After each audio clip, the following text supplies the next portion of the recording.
I really hope this isn't an image taken at a school, but that sure looks like a whiteboard and standard school chairs. Ew. We have the full release of the Matt Gaetz ethics report. Now, I have not looked through it yet, but I have heard rumblings that this involves children, money, and let's say unsavory activities with evidence, including text messages talking about it. Oh boy. Now, real quickly, I think it's worth mentioning how we got here for anyone that doesn't pay attention to politics. Way back when Kevin McCarthy was still Speaker of the House, there was an investigation going on into Matt Gaetz. There was claims involving him, a 17-year-old, crossing state lines for activities, and there was also talk from members of the House about how he would show them inappropriate videos and or pictures on the House floor. Now, Matt Gaetz wanted this investigation to stop, and Kevin McCarthy told him no. This is part of what led to the massive ousting of Kevin McCarthy that eventually gave us Speaker Mike Johnson, and Matt Gaetz seemed to think that he had buried all of his problems. Except Donald Trump announced he wanted him as Attorney General. A joyous time for Matt Gaetz, except now there's a renewed call to release the ethics report. And it was done now. It was finished. And Matt Gaetz' response was to drop out of the House. And immediately certain Republicans joined the line saying, no, you cannot release something from someone who has left the House, except that's not how it works with a historical precedent to still release it. So then Matt Gaetz dropped out of being the Attorney General and joined Cameo. Now at this point, everyone thought that it was probably dead, but then he announced he's going to join OAN, and there were renewed calls to release the ethics report. He would be involved probably with the public at that point, so it seems like an obligation to me. Now, at this point, Matt Gaetz started making some comments about how, well, if this gets released, that they should release reports like this on every member of the House that's had an investigation and paid hush money, which did not help his case. Did not help the case at all, because people are like, why are you hiding that? And then, just before its release, I assume just before, today at least, we had a 40-page rushed lawsuit to try to stop the ethics report release. And according to the media, they forgot to serve the DOJ. They worded it as House or Representatives instead of House of Representatives, and forgot to make a separate motion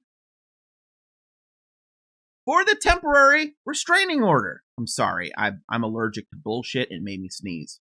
So, that's a mess. We're not going to go through this because the ethics report is what I want to focus on. So, here is the official statement. And by the way, this is official government release. This is from a government website. Statement on this Committee of Ethics regarding Representative Matt Gaetz. On December 23rd, 2024, the Committee on Ethics Committee released the attached report regarding allegations relating to Representative Matt Gaetz. The committee previously noted there had been significant and unusual amount of reporting on its activities during its review of the matter of Matt Gaetz, and much of that reporting has been inaccurate. Okay, they're going to correct us. The committee's investigations are conducted confidentially, but the committee's confidentiality rules do not prohibit witnesses from disclosing information about the committee's requested conversations with committee investigators. To the extent that any of the public reporting on this matter came from unauthorized disclosures of confidential committee information, we strongly condemn such unauthorized disclosures, which are damaging and harmful to the committee's work. So, things got released early, but let's take a look. And oh boy, it is 42 pages total.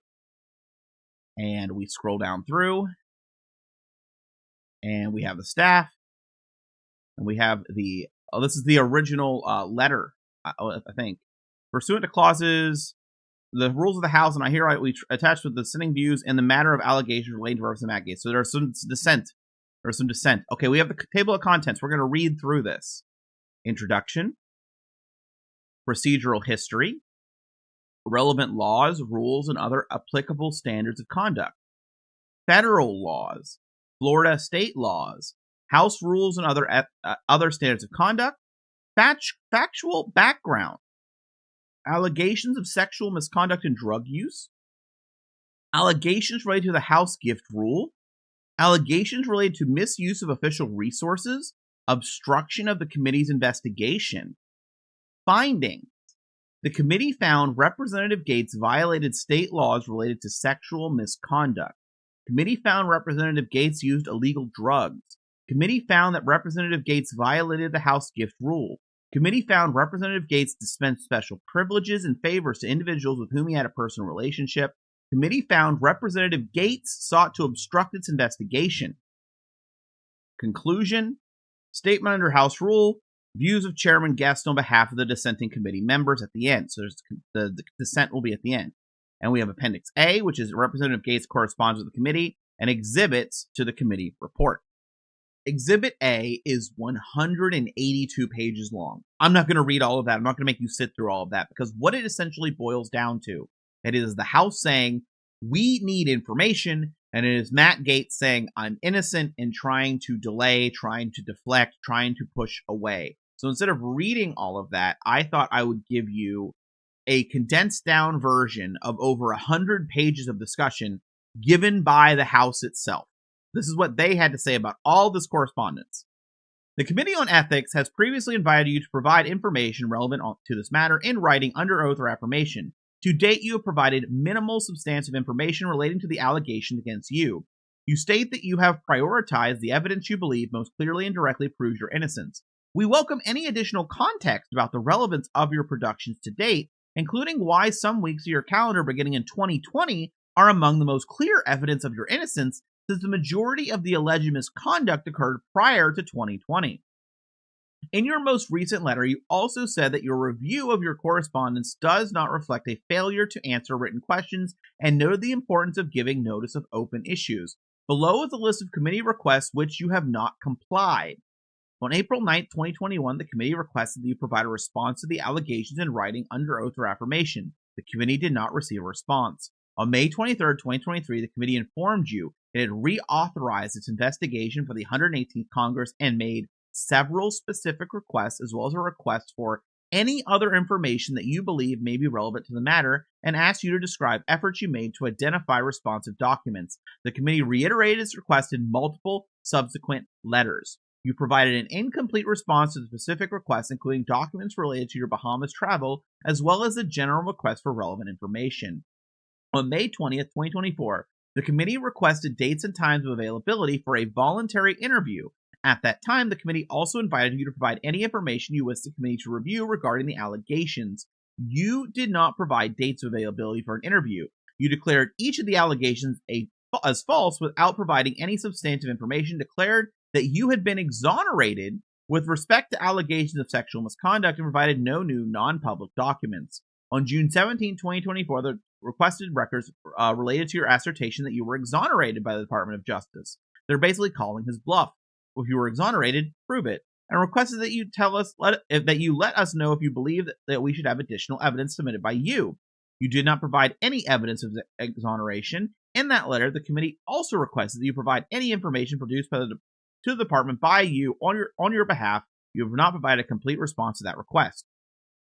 On June 28, 2024, the committee provided you with a chart of alleged payments that may have been made by or on behalf of you related to sexual misconduct or illicit drug use to facilitate your production of relevant documents. You have provided no documents or written responses or explanation related to your payments on the chart.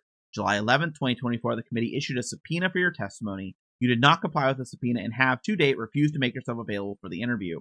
The committee appreciates your invitation and send additional questions. As such, we have enclosed specific written questions related to the allegations under review and request that you provide your responses to those questions by September 18, 2024.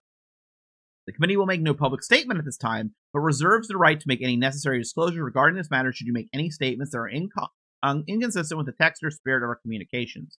So if you lie to the public, we go public.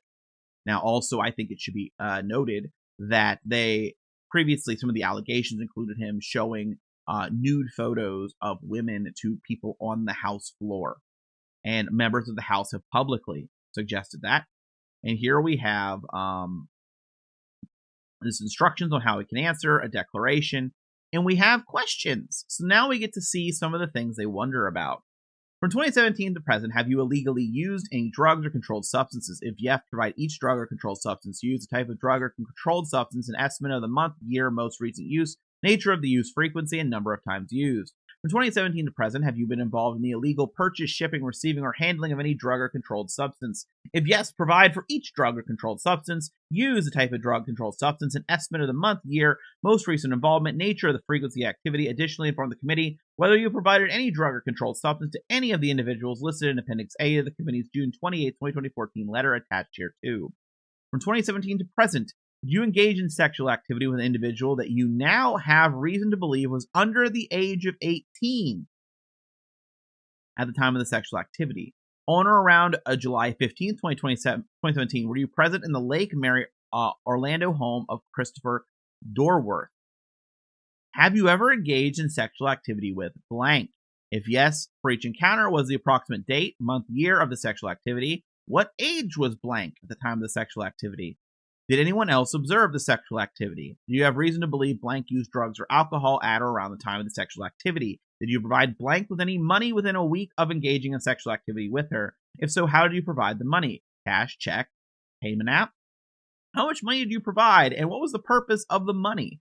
For each of the women identified in the transaction counterparty column of Appendix A to the committee June 2018 letter, do you know of how do you know her? Have you ever given her money, including cash, check, or electronic payment platform? If so, for what purpose? Did you ask anyone else to give her money on your behalf? If so, who did you ask, and what was the purpose of the payment? Did you give her money with the knowledge, instruction, or belief that it would be used for the purchase of drugs or controlled substances? If you engage in any sexual activity with the individual, did she ever indicate to you that she expected payment for engaging in sexual activity with you? Did you use or direct the use of congressional resources to assist her in obtaining a passport or in obtaining the assistance of any U.S. embassy?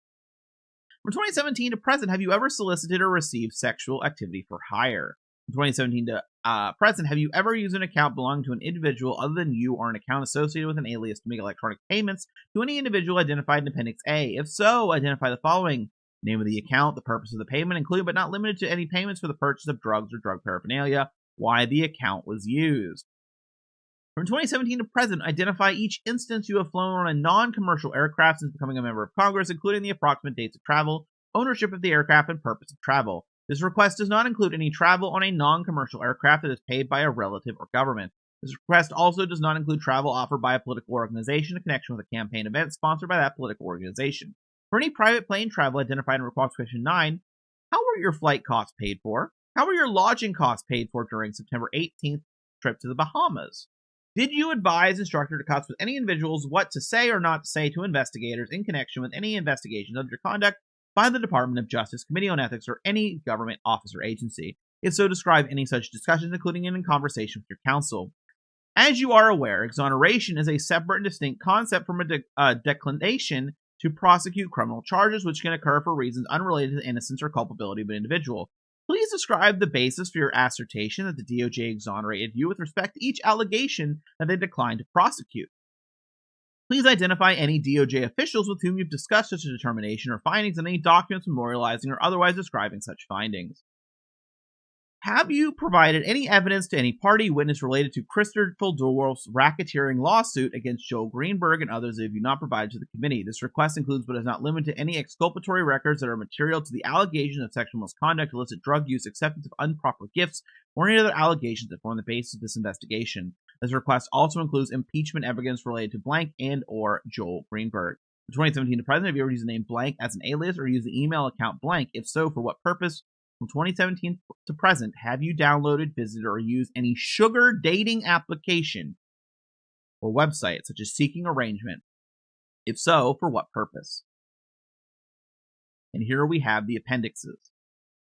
So we have it hidden, we have the amount of money, and then we have the time of transactions. These are the amounts of money they're questioning.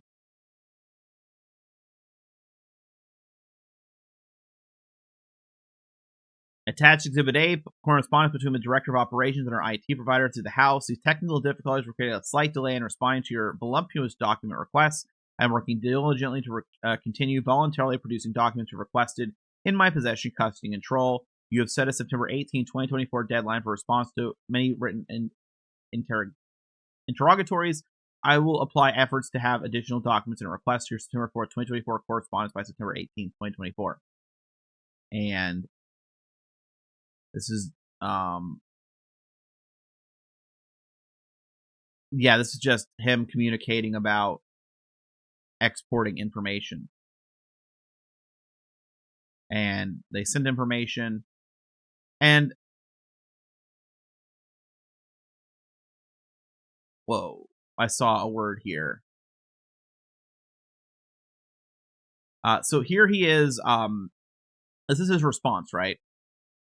And I actually had a recording going through like probably 100 pages of this, I think, and I basically decided it's just too much for a video.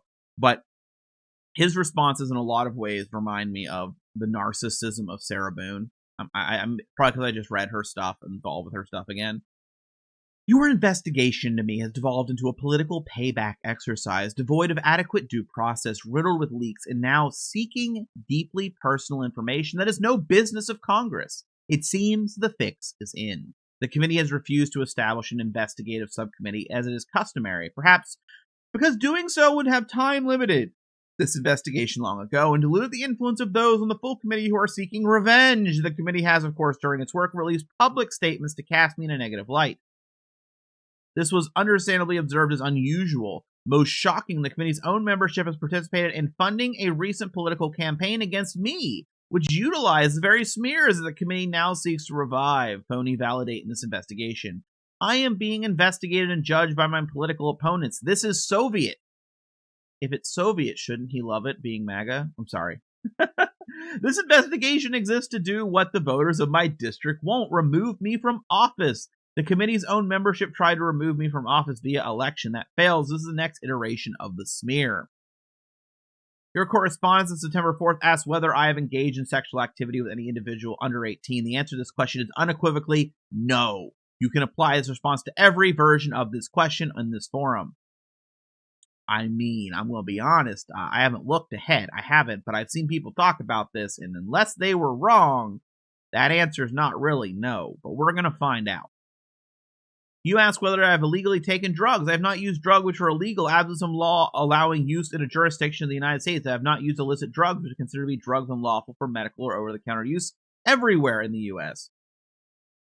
So the wording of that makes me think weed. He's admitting to weed. You further ask for the basis of my claim of exoneration. On July 10th, 2024, I provided the committee dispositive evidence of my innocence by producing a smoking gun, contemporaneous jailhouse writing documenting the plot to frame me, which included both Joel Greenberg and his victim. Two former federal agents interviewed the inmate who revealed his plot. Herein, the jailhouse informant. Their memorandum is attached to Exhibit A. Yeah, so I'm not going to read all of it, I'm going to be honest, because I want to get into the report, and I know this is going to get long. I definitely saw the word pedophile in here, and that's what... Oh, here we go. It's one of the first, or even the time, Greenberg coordinated false smears in this matter. Okay, so he's falsely... So they're saying that the guy involved falsely smeared people. And there's exhibits here.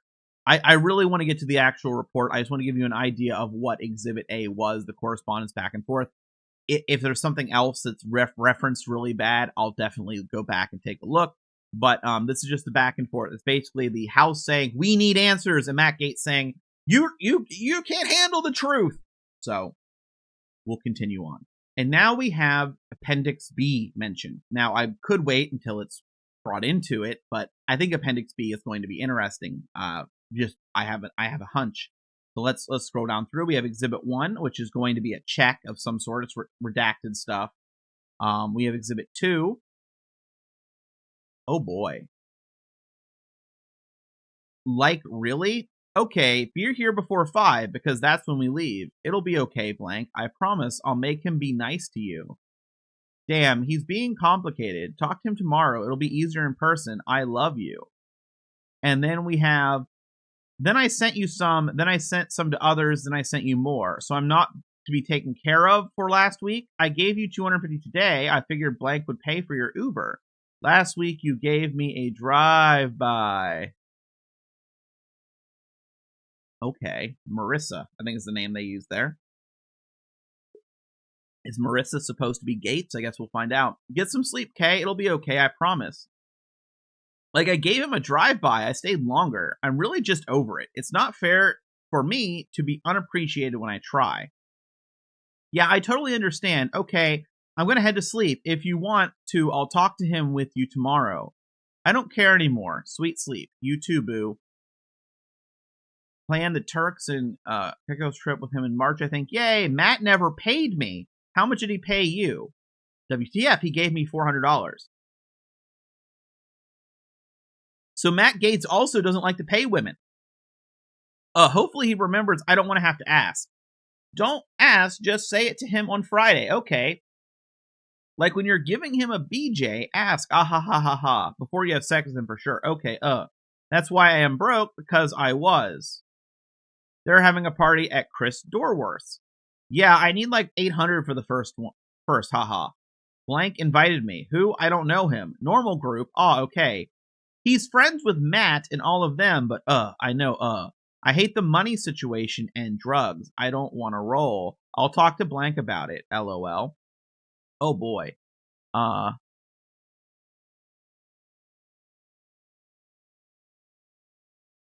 Hey Joel, I'm not trying to be that girl or anything because I honestly really do appreciate your help and thanks for sending me what you did this morning. But I was under the impression you were sending more to me, especially since you asked how much my classes cost and said that you'll take care of it. Like I was counting on more to come in and even missed one day of work because of the weekend, and I could have made what you sent me at my job instead of being there. Not saying I don't enjoy myself or have a good time, but I just don't want to be falsely led to believe you sending me way more than I actually receive. Just please be consistent or let me know the amount before I come over and hang. Honestly, like before I even come over to these events, I would feel more comfortable if you sent it when I'm on my way before I arrive, because you know I'll come and I'll make me enjoy the times we have together even more because I feel more safe. It's just, I feel like I'm being a little cheated in the process. I don't know if I'll continue to come around as much if I'm going to be let down is all. Just like if things were reversed, you probably wouldn't continue to Venmo if I didn't come hang. All of them are cheap. Dear God, I just typed the longest fucking message. Oops. Honestly, I don't really care if he gets mad. Let me know what he says. He said he's waiting on Matt to send him more. That was the perfect message. Exhibit 3 is sideways. This is PayPal accounts. Oh, geez. So it's Joel Greenberg's personal checking account sending to Matt Gaetz here. And this is woman 8. So there's at least 8 women. Woman 11. There's at least 11 women. Declined from Venmos. I'm trying to see what the highest number of women is. Oh yeah, here's the reasonings. Let's see here. And yes, I'm not tilting it because I'm lazy. Nothing here. This is for CC Plants, being my friend. I think that's a dollar emoji. Being awesome. Groceries. All of these are declined. Groceries. Here, stuff. Phone, cash, high. Uber, hotel, address. 130 for fucked up contest rules, 500 for lease liberation, gift relaxation, groceries, happy Easter, we miss you, Easter bunny, groceries, no tuition, ASDF test, and an airplane. Trip, dry clean shoes for my fave Uber driver. Excuse me. Reimbursement, these are declined. Trip, test, trip, food, heart, groceries, travel, solving rent probs, heart emoji, horses, gift, trip, Joel, test, yo, trip, test. Don't forget to hit victim A up. She was on me. Hit up victim A. And obviously he didn't say victim A. He said the name of a person. We have a lot of declines, actually. Hi, yo, car deductible, surprise, test, fingers up, gift, test, gift, smiley face, heart emoji, happy with a graduating thing, call to discuss, hi, gift, reimbursement, present, gas and parking, gas money with emojis, Money moves, supplies, room, tickets, dinners. You can see there's significant amounts of money. We're still up to multiple women. Gas, transportation, refreshment, Chicago trip, party, power, party, yo, flight and Uber, transport, high, parking, just because, parking, travel, yes, victim A, flight, plus extra for you, reimbursement, car trouble, new battery, not ignoring plus minus shopping, Y, plane, yo, rent, hotel, and I don't know what that emoji is. We keep going. You notice there's a lot of money going to these people. Hi, shopping, love you, airplane, wham, NYC, wham, airplane, whiteboard, thanks, whiteboard, magic, something, travel, paid up, rent deposit, cartages, travel, high, tuition, moving, check for rent, Jan, February, moving, expenses, joy, smiling emoji, kale, money, and then medicine. Medicine, airplane, travel, check for March rent, hotel, Goodwill, hunting, miss ya and hope to see you soon, just a little gift to help you out, life, check for reimbursement, Tennessee trip, a moon, I think, emoji, random expenses, antiques, tickets and travel, cat, check for hotel reimbursement, cat, AC, food, premium, date, pub, and plus something premium, good point, dinner, laptop support, loan, shopping, utilities, travel, accident charge.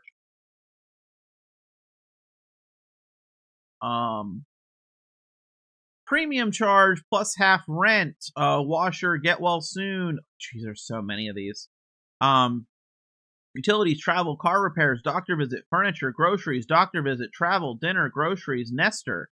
Nester, if you didn't know, is a whole other thing where he had, like, if I'm remembering right, this is an adopted son that wasn't really adopted, so it's just a boy. And yet, I believe there were claims he was using Nestor's name to, like, send money after getting caught.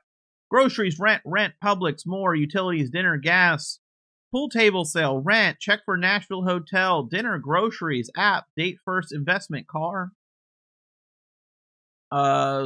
Exit, slicks, rent, one-way, Greyhound, rent, Luna, couch, check for Greenberg campaign, primary, clear me, calm, clear, rent help, partial gift, remainder, moving expenses, books, happy Thanksgiving, and groceries. Okay, yeah. And groceries, ticket, the Christmas. I'm not going to read all these. More Nester. Baby blank gift. And we have COVID help, travel expenses, wire transfer, deposit the personal checking account, and a wire transfer. And that is the Exhibit B, I believe. So, yeah. That didn't look good. All right. Report with dissenting views, introduction. Now we can actually look at the report. On April 9, 2021, the committee announced it was investigating a series of widely reported allegations relating to Representative Matt Gaetz at the request of the Department of Justice, DOJ. The committee deferred its review during the 111th Congress after it 117th Congress. Sorry, I'm just waking up when I'm starting this. I was ready to cover it as fast as I could because, yeah, things are going on. And after it was organized for the 118th Congress, the committee reauthorized its investigation to allegations involving Representative Gaetz. Specifically, the committee undertook a review of allegations that Representative Gaetz may have engaged in sexual misconduct and or illicit drug use, shared inappropriate images or video on the House floor, misused state identification records, converted campaign funds to personal use, and or accepted a bribe, improper gratuity, or impermissible gift. On June 2024, during the extensive fact-finding, the committee determined to continue its review of the allegations of sexual misconduct, illicit drug use, acceptance of impermissible gift, and expanded its review to include allegations that Representative Gaetz may have dispensed special privileges and favors to individuals with whom he had a personal relationship and obstructed government investigations into his conduct. At that time, the committee determined to take no further action on the allegations relating to the House floor, state identification records, personal use of campaign funds, and acceptance of bribe gratuity. On November 14, 2024, Representative Gaetz resigned from the House after President-elect announced his intention to nominate Representative Gaetz for the position of the United States Attorney General. Now, to be clear, this is also after people called for the release of this report, and then he resigned and then said it couldn't be released because he resigned. As a result of Representative Gaetz' resignation, the committee lost jurisdiction to continue its investigation. Representative Gaetz subsequently reviewed from consideration for the position of Attorney General. At this time, he has not announced any intent to seek higher office or return to Congress. That is not true. That is not true. He actually won his election, and he has talked about returning, taking up the seat, and trying to tear down other members of the House. He has tweeted about this. That is something he's talked about. I saw the tweet myself, so just correcting there. He has. The committee has typically not released its finding after losing jurisdiction in a matter. However, there are a few prior instances where committee has determined that it was in the public interest to release its findings even after members' resignation from Congress. The committee does not do so lightly. In this instance, although several committee members objected, the majority of the members of the committee agreed that the committee's findings should be released to the public. In sum, the committee found substantial evidence of the following. From at least 2017 to 2020, Representative Gaetz regularly paid women for engaging in sexual activity with him. In 2017, Representative Gaetz engaged in sexual activity with a 17-year-old girl. During the period of 2017 to 2019, Representative Gaetz used or possessed illegal drugs, including cocaine and ecstasy, on multiple occasions. Representative Gaetz accepted gifts, including transportation and logging in connection with a 2018 trip to the Bahamas in excess of permissible amounts. In 2018, Representative Gaetz arranged for his chief of staff to assist a woman with whom he was engaged in sexual activity in obtaining a passport, falsely indicating at the U.S. Department of State that she was a constituent. Representative Gaetz knowingly and willfully sought to impede and obstruct the committee's investigation of his conduct. Representative Gaetz has acted in a manner that reflects discredibility upon the House. Based on the above, the committee concluded there was substantial evidence that Representative Gaetz violated House rules and federal laws and other standards of state laws too, and other standards of conduct prohibiting prostitution, statutory rape, illicit drug use, acceptance of impermissible gifts, the provision of special favors, privileges, and obstruction of Congress. The committee did not find substantive evidence to conclude that Representative Gaetz violated federal sex trafficking statute. Although Representative Gaetz did cause the transportation of women across state lines for the purpose of commercial sex, the committee did not find evidence that any of these women were under 18 at the time of travel, nor did the committee find sufficient evidence to conclude that the commercial sex acts were induced by force, fraud, or coercion. Representative Gaetz was uncooperative throughout the committee's review. He provided minimal documentation in response to the committee's request. He also did not agree to a voluntary interview. On July 17, 2024, the committee issued a subpoena to Representative Gaetz for his testimony. He did not appear, despite having received notice of the date and time of the deposition. The committee then sent Representative Gaetz a set of written questions to which he issued a public response that ignored most of the direct questions about his misconduct and mischaracterization of the committee's investigation and his participation up to that point. Despite Representative Gaetz' claims to the contrary, the committee's singular mission is to protect the integrity of the House. When faced with serious public allegations against a member, the committee will often investigate, but when such allegations are false, the committee has shared a goal with the respondent to disprove those allegations. While committee considered whether to establish an investigative subcommittee to consider sanctions against Representative Gaetz, the committee ultimately determined that it would not risk the further victimization of the women involved in this matter. Most of the women with whom the committee spoke to also gave statements to the DOJ and urged the committee to rely on those statements in lieu of requiring them to relive their experience. They were particularly concerned with providing additional testimony about a sitting congressman in light of DOJ's lack of action of their prior testimony. DOJ refused to provide the relevant statements and other significant evidence to the committee. DOJ cited internal policies about protecting uncharged subjects like Representative Gaetz, general concerns about how DOJ's cooperation with the committee may deter other victims in other matters, and various apostate policies regarding to congressional oversight of the DOJ itself. DOJ's initial deferral request and subsequent lack of cooperation with the committee's review caused significant delays in the investigation. Those delays were compounded by Representative Gaetz' obstructive efforts. The committee has determined that its findings must be released without further impediments. Accordingly, on December 10, 2024, the committee voted on whether to release its report. Although several members did not support its release, the majority of the members voted in favor of its release. We have prosecutorial history. On April 9, 2021, the committee publicly announced it was investigating allegations relating to Representative Gaetz, including whether he may have engaged in sexual misconduct and or illicit drug use, sharing inappropriate images or videos on the House floor, misused state identification records, converted state campaign funds to personal use, and or accepted a bribe, improper gratuity, or impermissible gift. Shortly thereafter, the DOJ requested the committee defer all investigation of Representative Gaetz. The committee did so. In February 23rd, after the committee asked DOJ for an update on its deferral request, public reports indicated the DOJ had informed Representative Gaetz and multiple witnesses that Congressman would not be charged in connection with the investigation. Shortly thereafter, DOJ informed the committee it was no longer requesting a deferral. The chairman and ranking members reauthorized the matter May 23rd in accordance with Committee Rule 18A. On June 18, 2024, the committee announced the scope of the inquiry would focus on allegations of sexual misconduct, illicit drug use, and acceptance of improper gifts, suspension of special privileges and favors to individuals with whom he had a personal relationship, and obstruction of government investigations. At that time, the committee also stated it would not continue to investigate allegations of sharing inappropriate images or videos on the House floor, misusing state identification records, converting campaign funds to personal use, and accepting a bribe or improper gratuity. Chairman and ranking members sent 9 requests for information and 6 FOIA requests.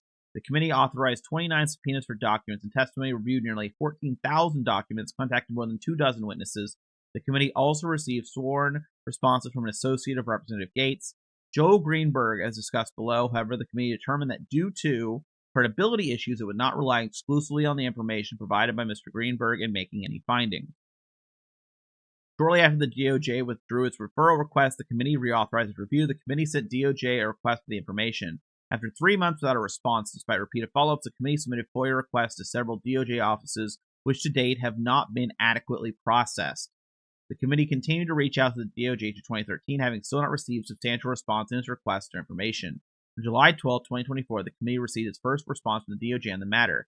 At the time, the DOJ did not provided no substantive response or explanation for its delay. Instead, DOJ simply stated it does not provide non-public information about law enforcement investigations that do not result in charges. This policy is, however, inconsistent with DOJ's historical conduct with respect to the committee and its unique role in upholding the integrity of the House. Thereafter, the committee determined to issue a subpoena to the DOJ to obtain records related to its investigation of Representative Gaetz. DOJ did not comply with the subpoena by the date required, but suggested it remain committed to good faith engagement with the committee. In the spirit of cooperation, the committee provided a list of specific response documents setting out particular demands to the subpoena. Among particularized demands was a request for an exculpatory evidence related to Representative Gaetz. So, they're asking the DOJ. Matt Gaetz says he was exonerated. Share that with us. On March 13, 2024, committee members met with Assistant Attorney General for the Office of Legislative Affairs and the Principal Deputy Assistant Attorney General for the Criminal Division of the DOJ. The DOJ officials again cited no legal basis for failing to comply with the subpoena. The DOJ subsequently requested additional context for the committee's demands, which the committee provided.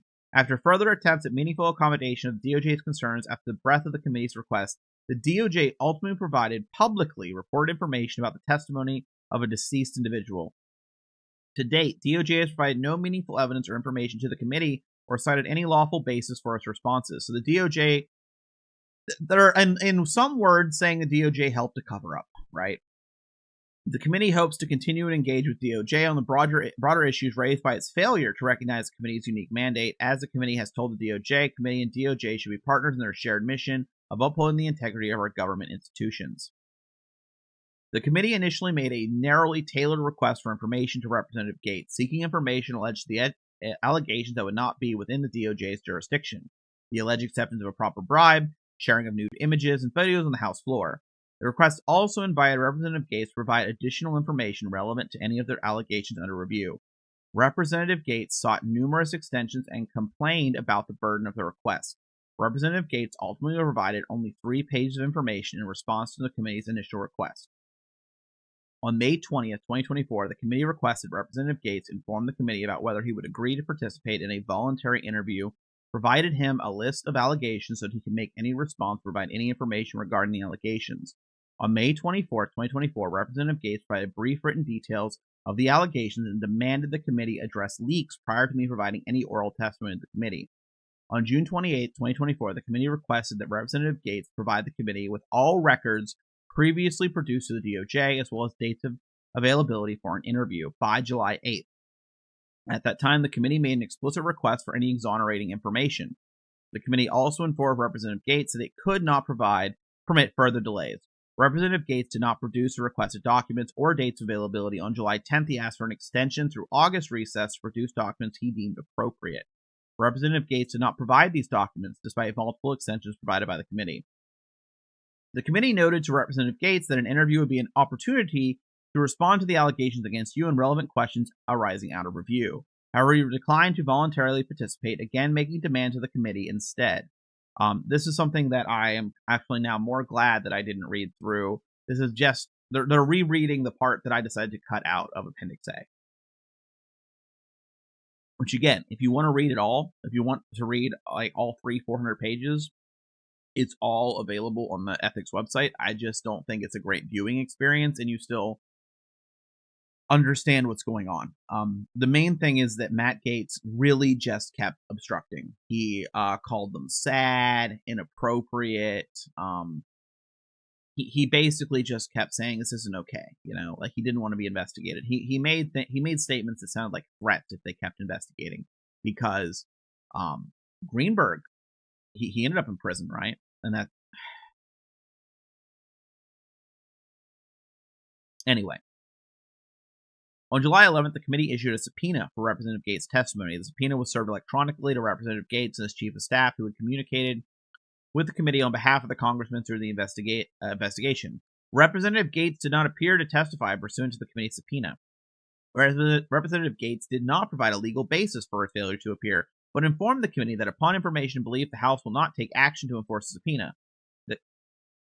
So basically, he said, you won't force me, so I'm not going to do it. The committee informed Representative Gaetz that following his failure to comply with the subpoena and to provide a fulsome response to previous requests for information, the committee would rely on the record available to make its finding on this matter. Representative Gaetz responded by saying that he had prioritized providing evidence that most clearly and directly proves his innocence, and stated that he welcomed written questions from the committee. The committee subsequently sent a set of written questions to Representative Gaetz. Representative Gaetz issued his response publicly, which did not answer most questions, and asserted he would no longer voluntarily participate in the investigation. On November 14, 2024, Representative Gaetz submitted his resignation from the House. On December 10, 2024, while several members of the committee objected, a majority of the members voted to release the report. So, relevant laws, rules, and other applicable standards.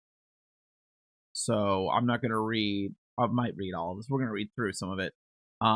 This prohibits trafficking a minor for commercial sex while knowing or reckless regard of the fact that the victim is a minor. The Mann Act prohibits knowing the transportation of individuals through interstate or foreign commerce to engage in prostitution.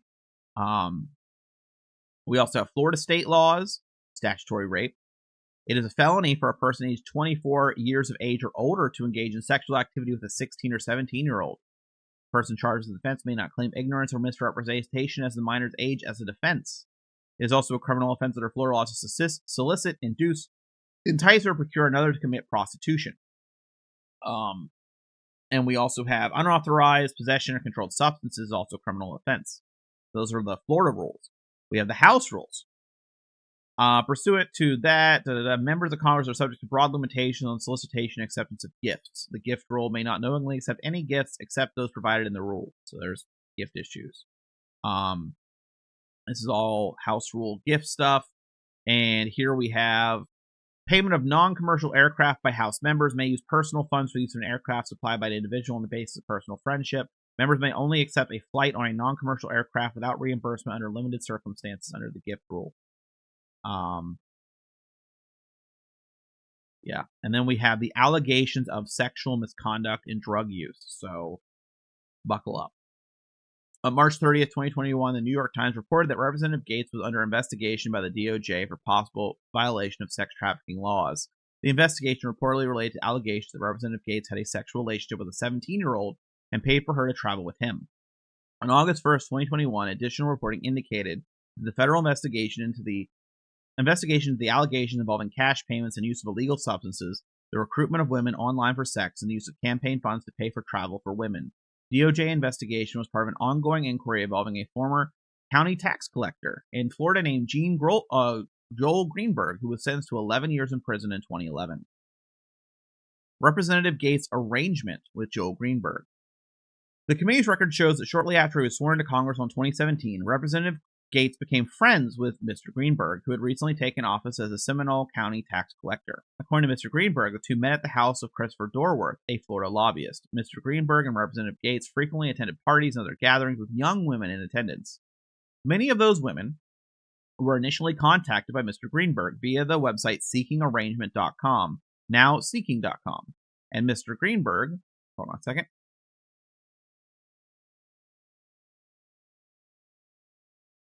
You know, this website's about to get a big boost in traffic. And Mr. Greenberg subsequently introduced women to Representative Gaetz. SeekingArrangement.com advertised itself as a sugar dating website that primarily connected older men and younger women seeking mutually beneficial relationships. The website was generally understood by many of the women interviewed by the committee to involve, at minimum, an exchange of companionship for money.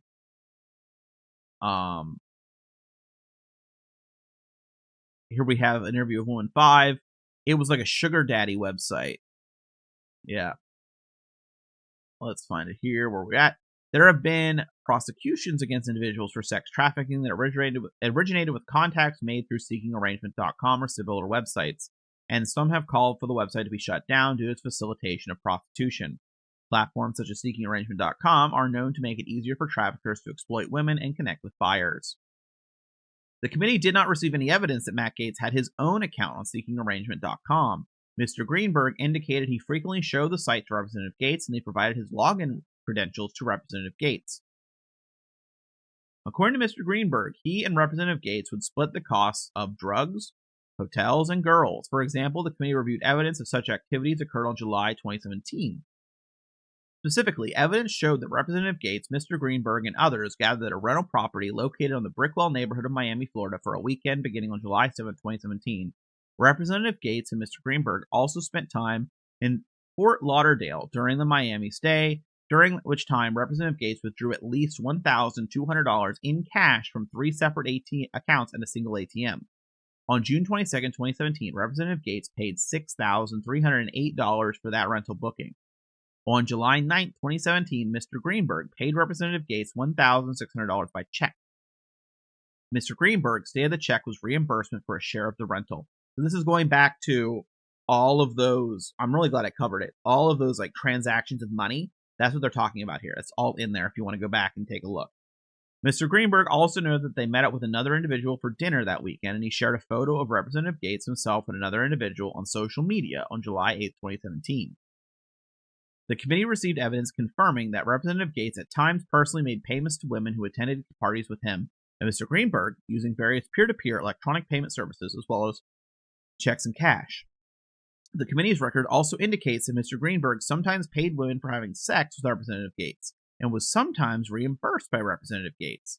Witnesses indicated there were times when a lump sum would be sent to one woman, who would then distribute the money evenly among others who attended the parties.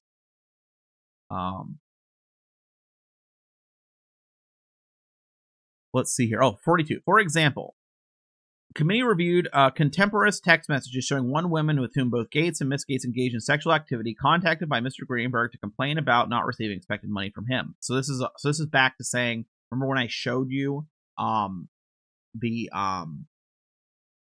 those text messages? This is that. Actually, really glad that I recorded that separately so I can put that in before this. It gives a lot of context. I know this is the juicy stuff, but context is important. Representative Gaetz sent $400 to Mr. Greenberg with a note, "Hit up victim A." Mr. Greenberg sent 2 women payments totaling $400, including victim A. On August 19, 2020, Mr. Greenberg was indicted on charges related to his misuse of motor vehicle records and identification documents in his role as Seminole County tax collector and an attempt to falsely accuse a political opponent of being a pedophile. He was additionally charged with sex trafficking of a child. So, hold on.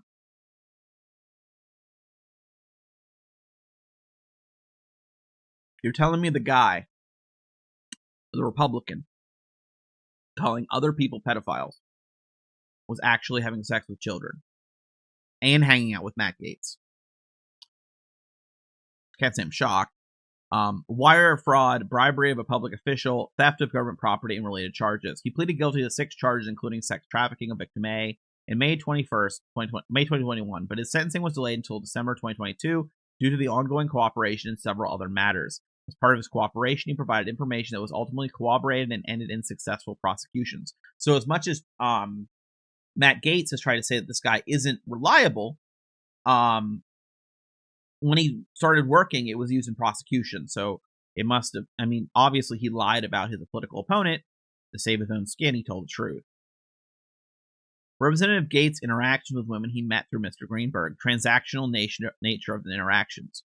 From 2017 to 2020, Representative Gaetz made thousands of dollars in payments to women that the committee determined were likely in connection with sexual activity and or drug use. The payments were made to these women using peer-to-peer payment platforms such as PayPal, Venmo, and Cash App. While Representative Gaetz had accounts in his name on each of these platforms, he also sometimes paid women through another person's PayPal account or through an account held under a pseudo-anonymous email account. Representative Gaetz also paid some of the women by check or in cash. The following chart summarizes payments by Representative Gaetz to Mr. Greenberg and to women via peer-to-peer platforms or checks. So there's all those numbers combined. So woman 1 is his former girlfriend, it says. And then the others are 12 women. I must have missed 12 when I was looking at the payments. I saw up to 11.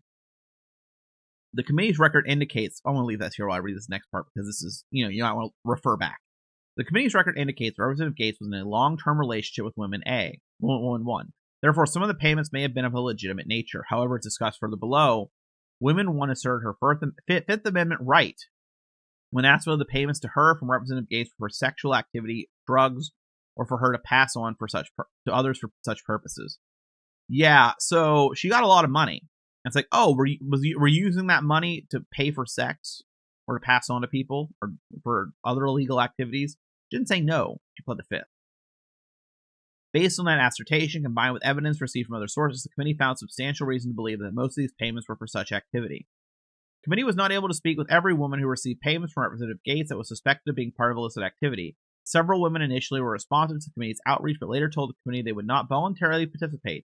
Other women were clear at first contact they feared retaliation or were unwilling to voluntarily relive their interactions with Representative Gaetz. Due to the women's reluctance to cooperate, as well as a delay caused by DOJ's deferral requests, subsequent refusals to provide meaningful cooperation, the committee was unable to determine the full extent to which Representative Gaetz' payments to women were compensational for engaging in sexual activity with him. However, the record before the committee provides substantial reason to believe that many of the payments in the chart above were made in connection with sexual activity and or illicit drug use. So, Matt Gaetz is paying women.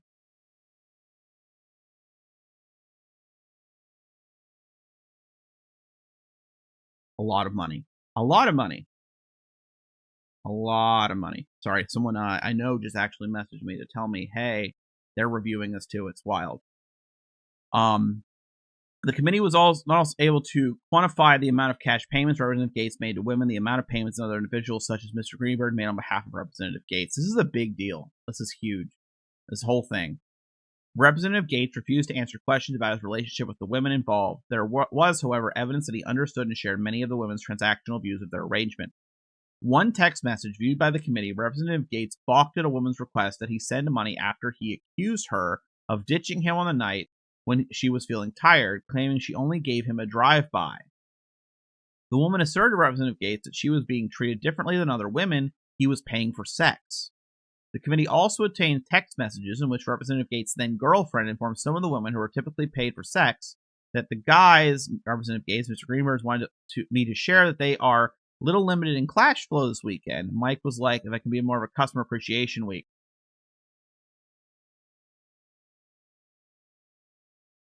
Matt Gaetz' first girlfriend was acting as his pimp. Like pimping out the girls. His girlfriend, as he's calling her that, was providing him other girls for sex for money. Wow, or at least involved in some way. From this text, what it reads to me. A few months later, she noted that, by the way, Matt also mentioned he is going to be a bit generous because of the customer appreciation thing last time. Another woman specifically recalled a conversation with Representative Gaetz about issues with Mr. Greenberg's following through with expected payments after Mr. Greenberg's encounter with her. Mr. Greenberg told the committee that Representative Gaetz was aware that the women they had sex with and paid had met Mr. Greenberg through the sugar dating website. Representative Gaetz did not appear to have negotiated specific payments amounts prior to engaging in sexual activity with the women he paid. Instead, the women had a general expectation that they would typically receive some amount of money after each sexual encounter. I want to know his paying. I want to know how he determined payment. I really do. I want a list. Matt Gaetz, you're already screwed. Release how you did it. I want to know how you decided payment. In 2017, using a pseudo-anonymous account, Representative Gaetz made payments to women largely without a description of the purpose of the payment. After several months, he began to use other payment accounts, including one with his own name, using innocuous descriptions to indicate the purpose of the payments. That would be the stuff I was showing where it was like random emojis and saying rent and stuff like that. Representative Gaetz did not provide any information regarding the tens of thousands of dollars in payments he made over a dozen women, despite being offered the opportunity to do so by the committee. Representative Gaetz was provided with a list of women whom the committee found received payments from him beginning in 2017 and asked him to inform the committee for the purpose of those payments, as well as to inform the committee how he knew the individual and whether, if you engage any sexual activity with the individual, did she ever indicate that she expected payment for engaging in sexual activity with you. Rather than answer the question, Representative Gaetz asserted incorrectly you ask in part whether I've had sex with a list of adult women over the past 7 years. The lawful, consensual sexual activities of adults are not the business of Congress. That's not a good sign, buddy. That's not a good sign. All you had to do was say that, you didn't have to say it that way, right? Sorry. You didn't have to say it that way. That sounds real guilty. Many of the women interviewed by the committee were clear that there was a general expectation of sex.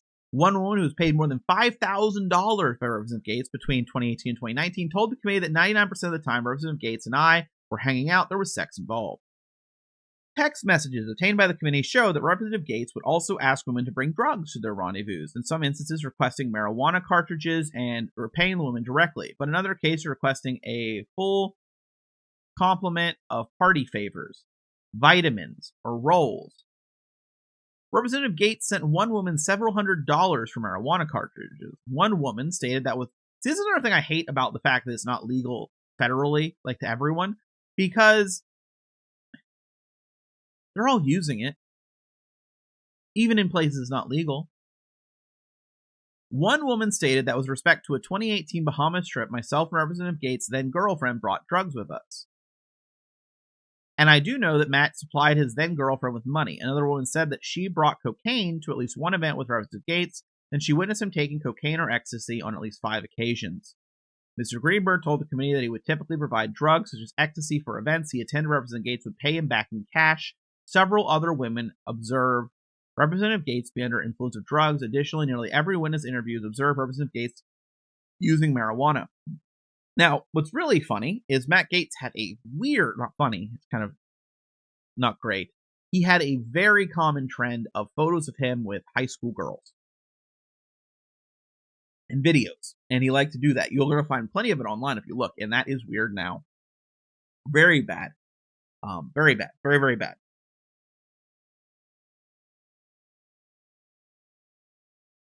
Based on the evidentiary record, the committee identified at least 20 occasions from the beginning of 2017 to 2020 where there was substantial evidence that Representative Gaetz met with women who were paid for sex or drugs. The committee also received testimony related to multiple additional events, trips, or parties where Representative Gaetz may have paid women for sex and drugs, although the committee could not determine the specified dates or locations for all of them. To the extent Representative Gaetz paid money to women in connection with those trips, at least some of the transactions are reflected in the chart discussed in the prior section.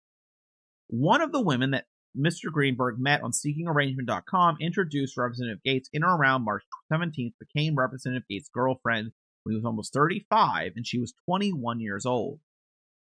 The relationship continued for over 2 years. The relationship was not exclusive, and the committee received evidence that Representative Gaetz' then girlfriend sometimes participated with him in sexual encounters with other women who were active on the site or otherwise involved in sex for money arrangements. The committee also obtained text messages where she appeared to act as an intermediary between Representative Gaetz and the women he paid for sex.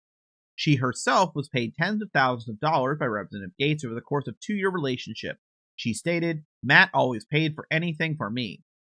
However, she invoked her Fifth Amendment right against self-incrimination in response to several questions, including what was the purpose of specific payments, whether Representative Gaetz ever paid her for sex, whether she was aware of Representative Gaetz paying others for sex. She also invoked her Fifth Amendment privilege when asked to explain an increase in payments for Representative Gaetz in 2019, where any of the other payments from Representative Gaetz were related to drugs, or the payments she received from Mr. Greenberg were related to Representative Gaetz. The committee obtained messages between Mr. Greenberg and a 20-year-old woman he met through seeking arrangements who noted, "I usually do $400 per meet."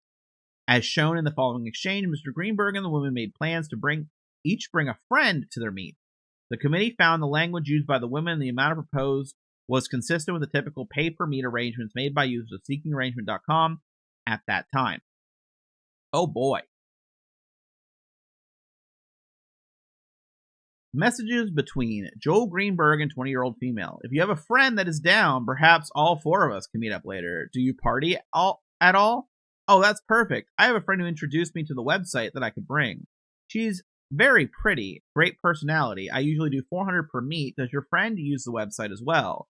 And yes, I do like to go out sometimes. Very cool. He understands the deal. What does your friend look like? $400 is not a problem. Are you both old enough to drink? So what do you have in mind for tonight? My friend.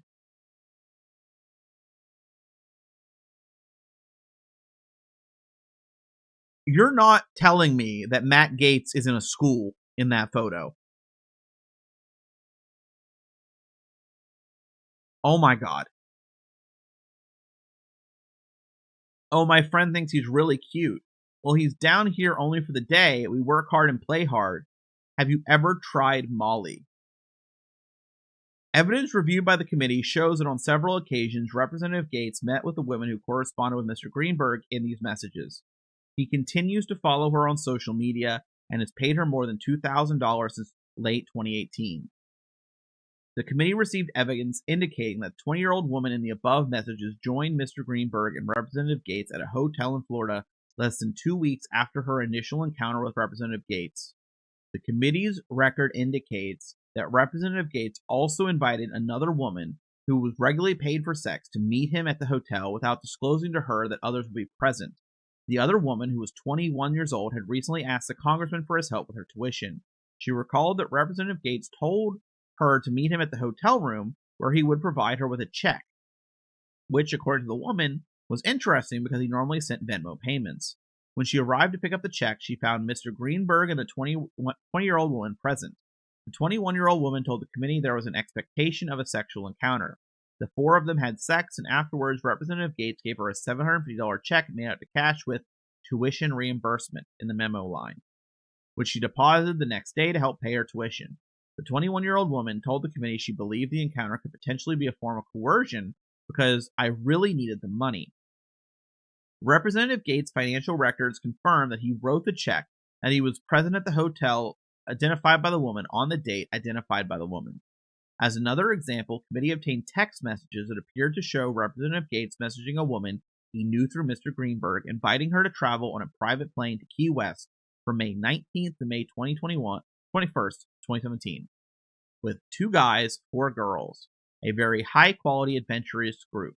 She initially responded, "Yeah, I'm in," to which Representative Gaetz said, "Fantastic. As is true with all the time you spend with me, it'll be fun and very chill." The same woman was photographed with Representative Gaetz on May 19, 2017 in Orlando. The photograph depicts Representative Gaetz in a casual shirt with his arm around her in a dimly lit bar. She also photographed in front of the helicopter with 3 other women associated with Representative Gaetz around the same time, including his then girlfriend. After the committee obtained copies of the text messages and selfie photo, there was a public reporting about the evidence. In response to the reporting, Representative Gaetz' spokesperson released a statement asserting, "Rep. Gaetz does not know anything about the woman you're referencing, though he takes thousands of selfies each year." Payment records reviewed by the committee, however, show that Representative Gaetz paid $600 to the woman the same day he was photographed with her.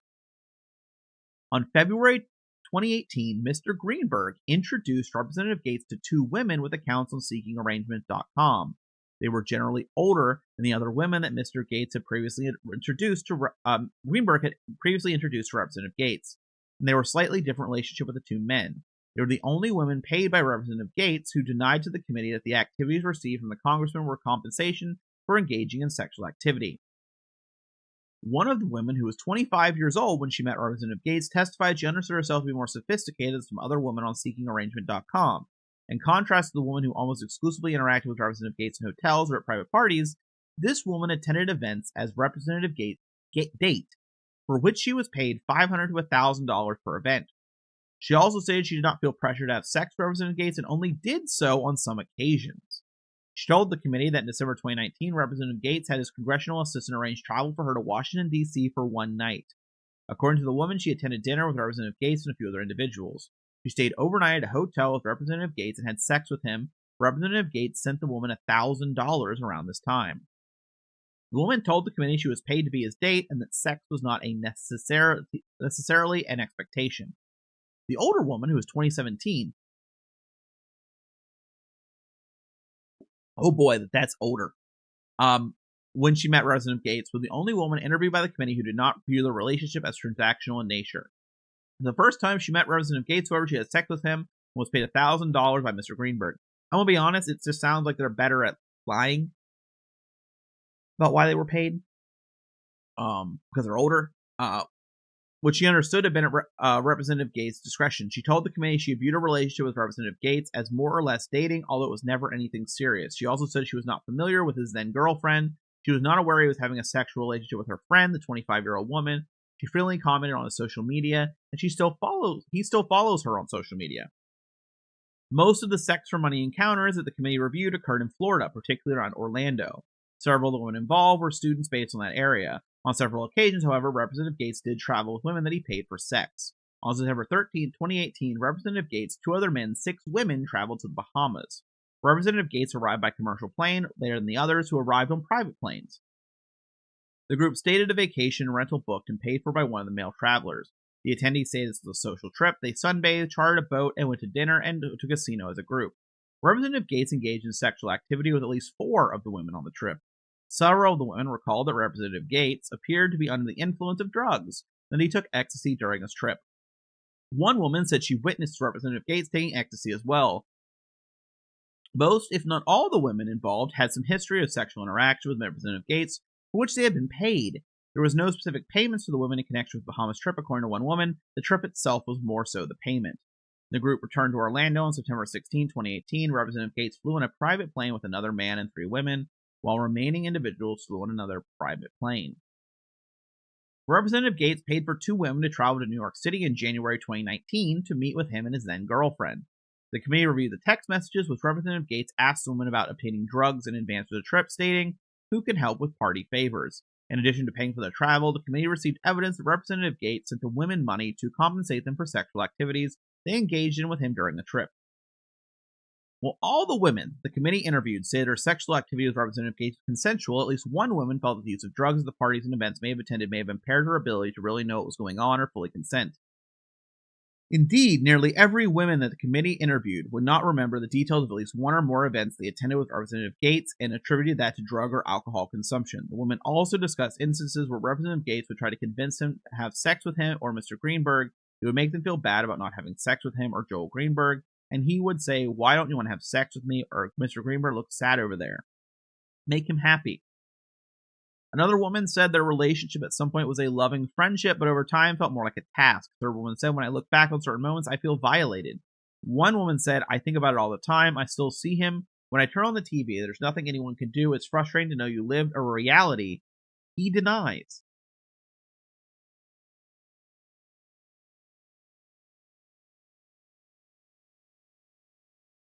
Representative Gaetz' interactions with the minor he met through Mr. Greenberg. Numerous witnesses told the committee that on July 15, 2017, Representative Gaetz attended a party at Mr. Dorworth's home. This party was also attended by Mr. Greenberg, Representative Gaetz' then girlfriend, and several others, including victim A, who was a 17-year-old at the time. The record overwhelmingly suggests that Representative Gaetz had sex with multiple women at the party, including the then 17-year-old, for which they were paid. Mr. Dorworth testified that Representative Gaetz was a frequent guest at his home. To enter the community where Mr. Dorworth lived, non-residents are required to present a driver's license before entering, and entry records are maintained. Mr. Dorworth believed that Representative Gaetz invited people to his home on the evening of July 15, 2017. Likewise, Representative Gaetz' then girlfriend provided an affidavit in the civil litigation stating that she and Representative Gaetz attended the July 15, 2017 party at the Dorworth residence. The committee received testimony that Victim A and Representative Gaetz had sex twice during the party, including at least once in the presence of other party attendees. Well, if you want evidence, just do it in front of people. Victim A recalled receiving $400 in cash from Representative Gaetz during that evening, which she understood to be payment for sex. At the time, she had just completed her junior year of high school. Victim A said she did not inform Representative Gaetz she was under 18 at the time, nor did he ask her age. The committee did not receive any evidence indicating that Representative Gaetz was aware Victim A was a minor when he had sex with her. Victim A acknowledged that she was under the influence of ecstasy during her sexual encounter with Representative Gaetz at the July 15, 2017 party, recalls seeing Representative Gaetz use cocaine at that party. Victim A told the committee she was certain of her sexual encounter with Representative Gaetz on that night. As discussed further below, Representative Gaetz generally denied engaging in sexual activity with a minor, but refused to allow specific questions relating to his interactions with Victim A. And there was another third-party witness. So, on August 2nd, 2024, Representative Gaetz sent the committee a copy of a social media post from Mr. Dorworth regarding his lawsuit against Victim A, in which he accused her of being part of a conspiracy to defame him. In that post, Mr. Dorworth discussed his recent settlement with Victim A, in which no funds were exchanged. He asserted he had succeeded in proving that Victim A lied about him, and that she didn't just lie about him, she lied about Gaetz as well in a federal criminal investigation that resulted in no charges against the congressman, because our false accuser has no credibility and that no evidence for the crime that didn't occur. The same day, Mr. Dorworth revised his post after Victim A's attorneys contacted his attorneys to remove the claim that he succeeded in proving Victim A had lied, but maintained his assertion that she falsely accused Representative Gaetz. Mr. Dorworth testified to the committee that he himself was not present for the July 15, 2017 party in his own home, despite Victim A's assertions to the contrary. So, the victim says he was there, Matt Gaetz was there. He says she's lying. He also says he wasn't there, but there were other third-party witnesses. Okay, just making sure we're all clear there. After the committee's interview, after he settled his lawsuit against Victim A, Mr. Dorworth was deposed and confronted with cell phone records showing he was in fact at his residence during the party. Well, that solved that. Mr. Dorworth stated, "I don't have an answer to these questions. I'm not going to opine on cell phone data, but I don't know anything about it. I don't know. I don't believe I was there. There could be a million reasons for that. Maybe he just forgot because he was on drugs. I don't know. Possible, according to what people say about the party." As the questions about his cell phone pinging for a tower less than a mile from his home continued, Mr. Dorworth became irritated, and informed the attorney, "I'm telling you that I was not at the party, so if you believe those phone records, somehow impute that I was, or that they make it just undeniable that I was certain, then that is certainly your belief." Yeah, it is my belief. It is. It really is. The committee requested through counsel that Mr. Dorworth clarify his testimony regarding his whereabouts the evening of July 15, 2017. His counsel did not respond. Representative Gaetz' response to the allegations of sexual misconduct and illicit drug use. Representative Gaetz categorically stated to the committee that the allegations he may have engaged in sexual misconduct, including violations of federal law related to sex trafficking and state laws related to prostitution and statutory rape, were false, and that these allegations were investigated by the Department of Justice and the investigation was completely dropped. He repeated incorrectly stated that the DOJ investigation exonerated him. Representative Gaetz did not provide an explanation for his assertion, and that the allegations of state laws violations were false, even though those violations were not within the jurisdiction of the DOJ. He also denied the allegation that he used illicit drugs. The committee provided Representative Gaetz with the names of 15 women who were alleged to have received payments from him or on his behalf related to sexual misconduct and illicit drug use, as well as approximate payment amounts and transaction years, but he did not provide any explanation for those payments. Representative Gaetz responded publicly to allegations that his payments to women were for sex by stating that someone is trying to recategorize my generosity to ex-girlfriends as something more untoward. He also repeatedly denied having ever paid for sex. When given the opportunity to put the assertion in writing of this matter, however, Representative Gaetz refused to respond, asserting that asking about his sexual history as a single man with adult women is a bridge too far.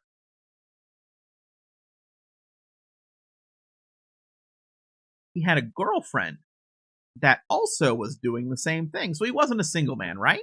Like, these things don't like, none of this matches up, right? Like, any part of this that is from Gaetz or anyone defending themselves compared to anyone else. The stories don't mix. But everyone making the allegations and the money and the girls and, thinking it through your head why he's paying these women. Sorry, I'm allergic to bullshit. I really do think I'm getting sick, though. Representative Gaetz did broadly address the allegations that he engaged in sexual activity with a minor. He asserted in his 2016-2024 letter to the committee, your correspondence of September 4 asks whether I've engaged in sexual activity with any individual under 18. The answer to this question is unequivocally no. You can apply as a response to every version of this question in every forum. The committee's September 4th letter, however, specifically asked whether he was present at the July 15, 2017 party at Mr. Dorworth's, whether he ever engaged in sexual activity with victim A, and when and whether he ever gave victim A money, directly or indirectly, and if so, for what purpose. Matt Gaetz did not answer any of those questions. Oh boy. Allegations relating to house gift rule. In 2021, news outlets reported that federal investigators were reviewing the 2018 Bahamas trip. According to these reports, the trip was paid for by an associate of Representative Gaetz with connections to the medical marijuana industry, who allegedly also paid for female escorts to accompany them on a trip. Now, I'm going to say something. I'm not against marijuana. I think it should just be legal federally. I'm also not against, sex work being legalized. I think that would make it safer. It's going to happen anyway, and I think it would make it safer. But the thing is, that's not something Matt Gaetz is doing, right? He's not pushing for that type of legalization. And instead, we have instances where the girls are feeling underpaid, giving an example of how this is exploitative against them. And he's using the fact that it's not a legalized transactional thing you can do to get away with things, right? That's what it feels to me. I think this is a good example, honestly, of course, not with a 17-year-old, but why consenting adults should be able to legalize this, because it sounds like these girls were taken advantage of, not just for money, an exchange of, services, if you will, but he specifically, they complain about not getting paid, about feeling pressured. If there's legal protections to things, it gets safer. Just throwing that out there.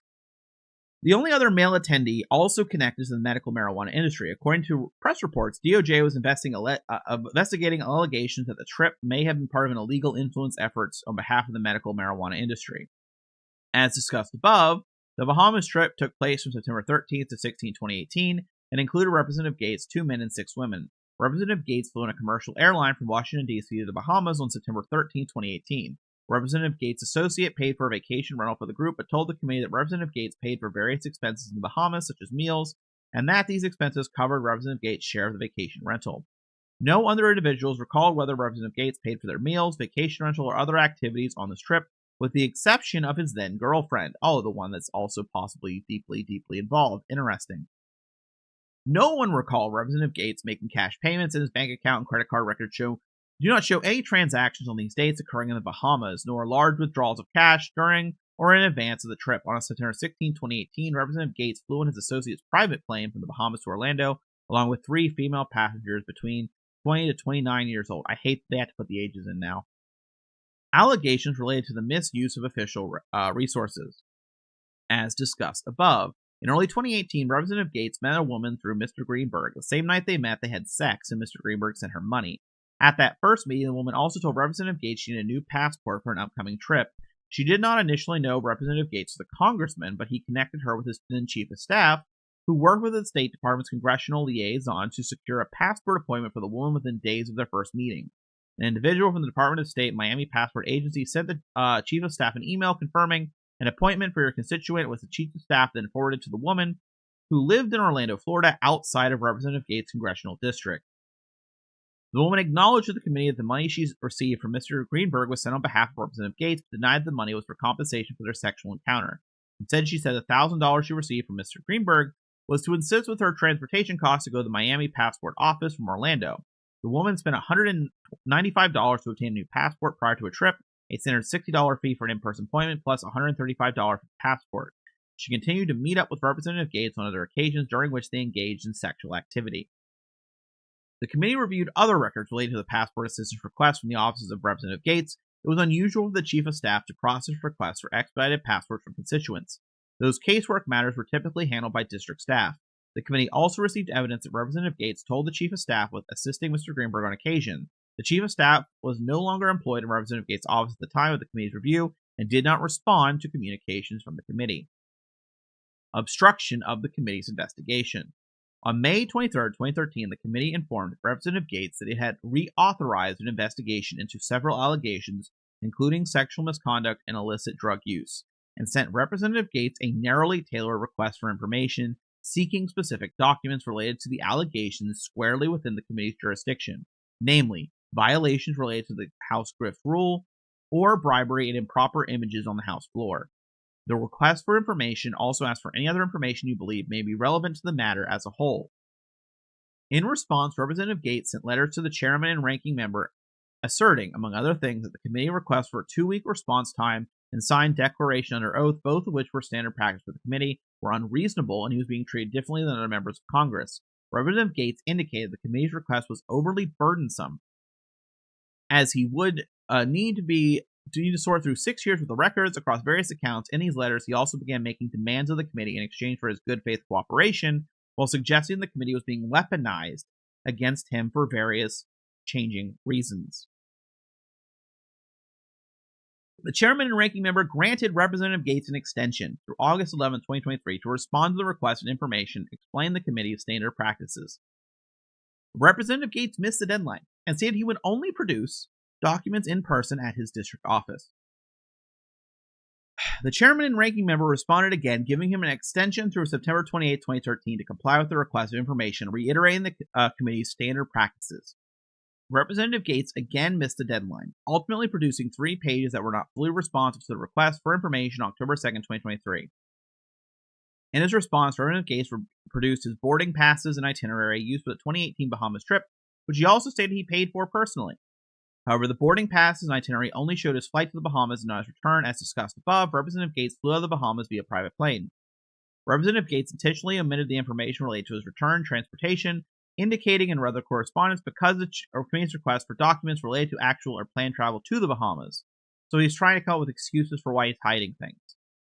Oh, I didn't really hide that I took a private plane out. You only asked to the Bahamas, not the trip from the Bahamas.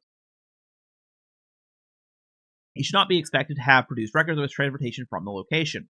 When the committee noted that any document involving transportation from the Bahamas were clearly related to the travel at this issue, his response made clear he was not willing to provide good faith responses. Does the committee also have an interest in every dollar I spent in the Bahamas on food, refreshment, and other travel provisions, such as sunscreen? Actually, yes, they did. They did, actually. And they talked about that prior. I asked because your request is unclear, unrelated to House rules, and more than a bit nosy.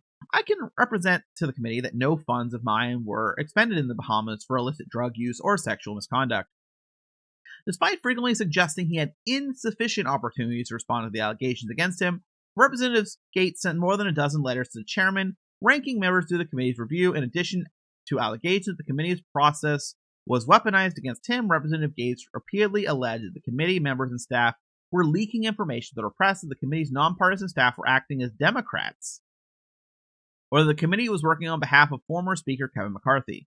He also demanded to know the sources of the allegations against him and argued that the committee's investigation be closed because the DOJ had exonerated him. On May 20, 2024, the committee requested Representative Gaetz provide availability for an interview to be conducted sometime in the first 2 weeks of June. The interview would be an opportunity for Representative Gaetz to answer questions about and respond to the allegations. In that letter, the committee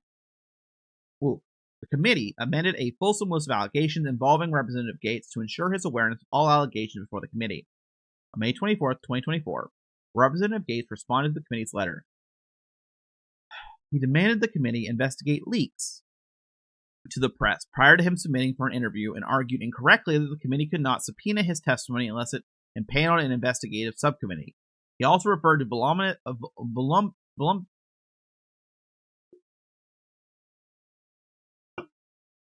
voluminous documentary evidence he produced to the committee that he claimed showed his innocence and categorically denied all the allegations. Oh my god, this section of the video is over an hour long already. Wow.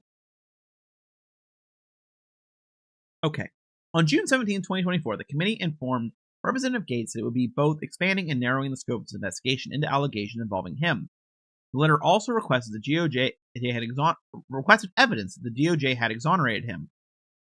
Any records previously produced to the DOJ, any other documents he believed the committee should have already received, compromising the voluminous evidence that claimed to have provided. Finally, the letter reiterated the committee's request that Representative Gaetz appear for a voluntary interview and reminded him that pursuant to Committee Rule 10A, it would consider whether to use compulsory process to obtain his testimony. Representative Gaetz responded on June 24, 2024, that he needed, checking how many pages are left, additional time to review over 10,000 records they had previously submitted to the DOJ. He also reiterated the request that the committee provide him with confidential information about its investigative sources. So he's going after the victims, as well as regarding any investigation of disclosures in the press, and then he publicly called the committee's investigation frivolous and said it was an obvious fact that every investigation into me ends the same way, my exoneration. And this man wanted to be the attorney general. Just, take a moment and remember that fact, right? That's why people are like, well, why are they wanting to release it? Why would it matter? This man wanted to be the attorney general. Representative Gaetz ultimately produced some additional documents to the committee through early September, although it's not clear how many of those documents had been previously produced to the DOJ. The committee also invited Representative Gaetz to clarify the relevancy of the records he produced, most of which did not appear to be responsive to the committee's request, to which he stated only that he was prioritizing the evidence that most clearly proved his innocence. Representative Gaetz also falsely stated in a letter to the committee, which he shared in public social media posts, that he had voluntarily produced tens of thousands of records. To the contrary, Representative Gaetz provided only a couple hundred records, more than 90% of which were either irrelevant or publicly available. Despite multiple extensions of the committee to review and produce responsive records from the 10,000 he claimed he would review, Representative Gaetz ultimately declared he would no longer cooperate with the committee in a public letter. The committee also reviewed allegations that Representative Gaetz may have sought to tamper with witness testimony in connection with the investigation or the DOJ's investigation. DOJ refused to provide a copy of an audio recording in which Representative Gaetz discussed the DOJ's inquiry with one of the women he paid for sex. So the DOJ it sounded like the DOJ tried to cover up for him. It is sounding like the DOJ tried to cover up for Matt Gaetz. That's not good. And it's so funny because Republicans are constantly saying the DOJ is weaponized against Republicans. Is that causing the DOJ to be afraid to actually go after Republican criminals?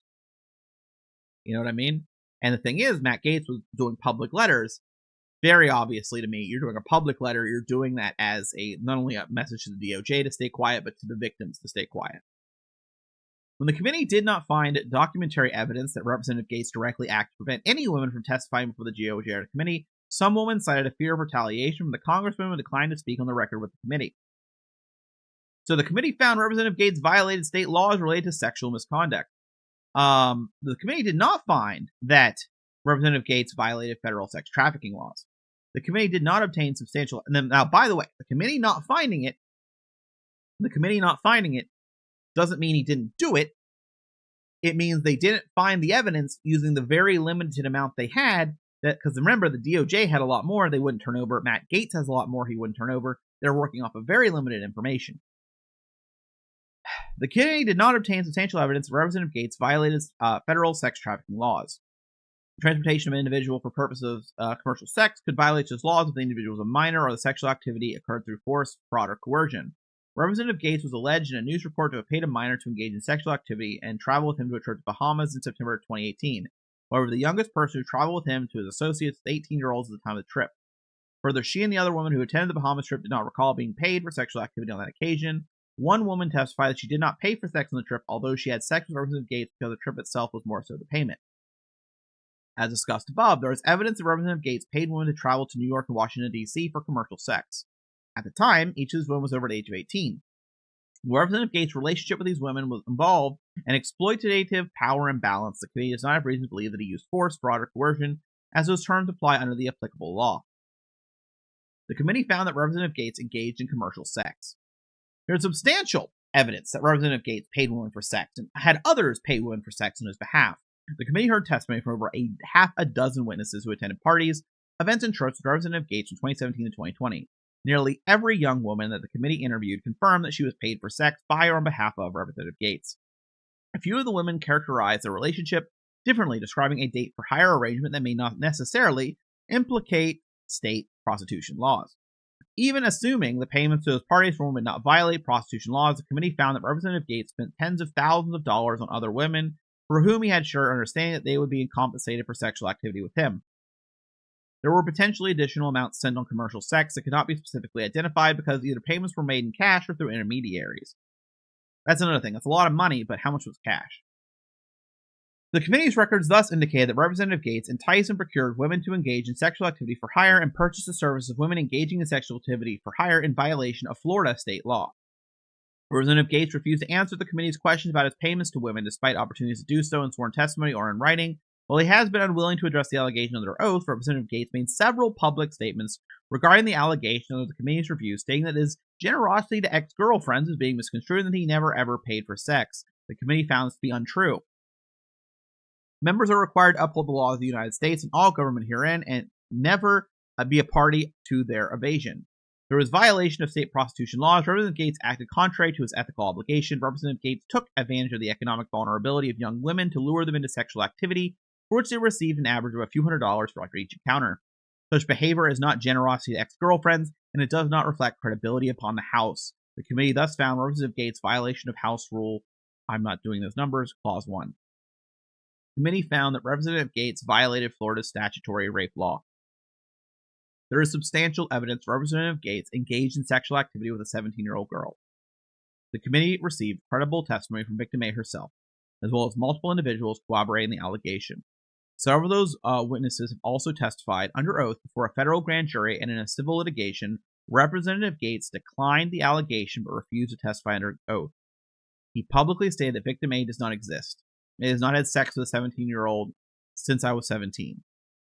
The committee found that to be untrue, and determined that there is substantial evidence that Representative Gaetz had sex with victim A in July 2017. She was then 17 years old, and he was 35. Representative Gaetz' actions were in violation of Florida's statutory rape law. Representative Gaetz has suggested that the allegations against him have been manufactured and that Mr. Greenberg and victim A are not credible. The committee has acknowledged that Mr. Greenberg's credibility is in doubt. The committee received additional evidence from Mr. Greenberg that is not included in this report, much of it salacious but unverifiable. Though consistent with the nature of the conduct, the committee learned from other witnesses.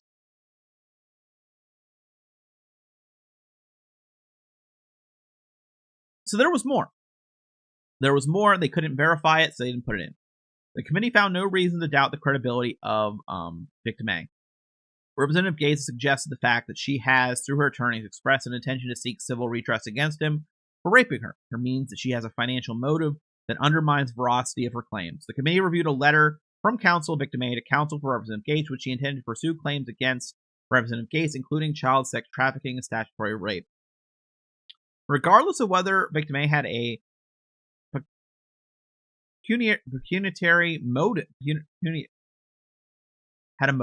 in sending such a communication, she cooperated with the DOJ's investigation for years and was let down by the justice system when reports circulated that DOJ would be unlikely to pursue charges against Representative Gaetz. Victim A is entitled to all the protections and remedies available to her under civil laws, and her intention to pursue claims against Representative Gaetz and others does not negate her credibility. Moreover, as discussed above, the committee obtained testimony and documentary evidence from other witnesses corroborating the allegations. Remember, there was another witness. Representative Gaetz' statutory rape of victim A was in violation of Florida law, the Code of Official Conduct, the Code of Ethics for Government Service. The committee received evidence that Matt Gaetz did not learn that victim A was 17 until more than a month after their first sexual encounters. However, statutory rape is a strict liability crime. After he learned that victim A was a minor, he maintained contact. And less than 6 months after she turned 18, he met up with her again for commercial sex. When Mr. Greenberg was prosecuted for sex trafficking the same individual, Representative Gaetz denied that she existed. His conduct reflects discreditably upon the House. The committee found Representative Gaetz used illegal drugs. There is substantial evidence Representative Gaetz used cocaine, ecstasy, marijuana. At least 2 women saw Representative Gaetz use cocaine and ecstasy at different events. Even more women understood him to regularly be using ecstasy. There is also ample evidence that Representative Gaetz purchased and used marijuana. He appears to have set up a pseudo-anonymous email account from his house office in that Capitol complex for the purpose of purchasing marijuana. Representative Gaetz denied using illicit drugs in written correspondence to the committee. Members of Congress are not required to undergo the same background check process as other government officials who obtain a security clearance. That process includes answering questions about use of illicit drugs in the preceding 7 years. Representative Gaetz used illegal drugs on numerous occasions between 2017 and 2020 in violation of state laws. The committee also received evidence that Representative Gaetz and his associates provided drugs to women to facilitate sexual misconduct described above. Representative Gaetz' conduct violated paragraph 2 of the Code of Ethics for Government Service, clause 1 of the Code of Official Conduct. The committee found that Representative Gaetz violated the House gift rule. There is substantial evidence that Representative Gaetz received impermissible gifts in connection with his travel to the Bahamas in September 2018. Specifically, Representative Gaetz accepted travel via a private plane and other travel costs. Contrary to Representative claims that he provided substantial evidence to the committee demonstrating his innocence on this allegation, he provided no evidence showing how he paid for travel costs other than his flight to the Bahamas, despite being given multiple opportunities to do so. Discussed above, Representative Gaetz' associate provided the lodging and return flight via private plane. Representative Gaetz accepted this gift without first seeking approval from the committee. The gift rule requires members to apply to the committee for a waiver to accept gifts of personal friendship with a fair market value over a threshold amount. For travel via private plane, the committee has provided extensive guidance less than a year after Representative Gaetz' flight for the Bahamas trip. The committee circulated a reminder about his guidance to the House committee, noting that practically any flight on a non-commercial aircraft will exceed $250 in value and thus require committee approval. The flight, lodging, meal, and entertainment expenses in the Bahamas trip that were incurred but did not pay by Representative Gaetz were all in excess of personal friendship threshold. The committee also found evidence that Representative Gaetz impermissibly accepted private plane travel on other occasions. Representative Gaetz failed to disclose Bahamas travel gift, as well as other private flights he had taken on his associates' private planes, on his financial disclosure forms. Accordingly, the committee found that Representative Gaetz violated House Rule Law Clause 5, accepted impermissible gifts consistent with the committee's long-standing precedent.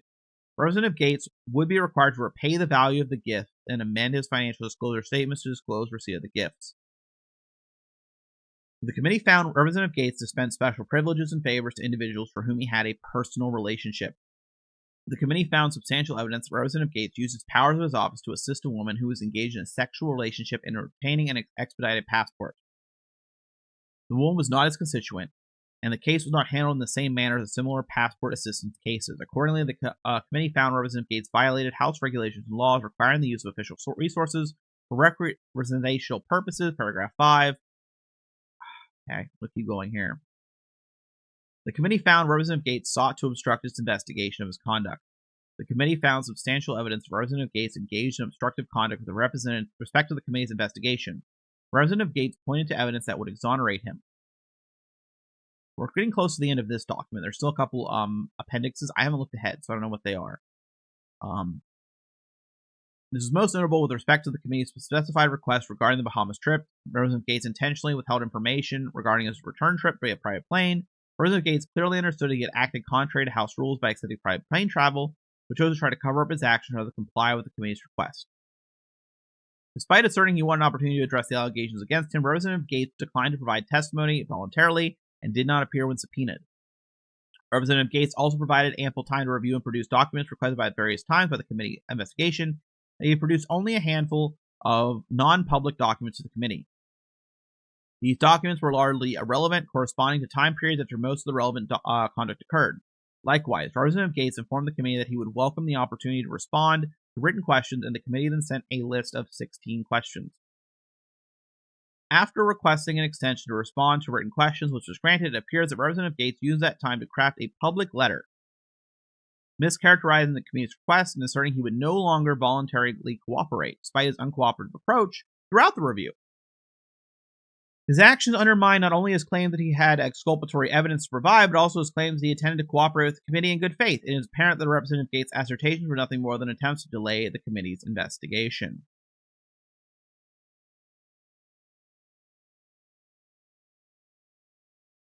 Representative Gaetz routinely ignored or significantly delayed producing relevant information requested by the committee. His failure to respond required the committee to issue subpoenas to financial institutions for Representative Gaetz' financial records related to alleged transactions.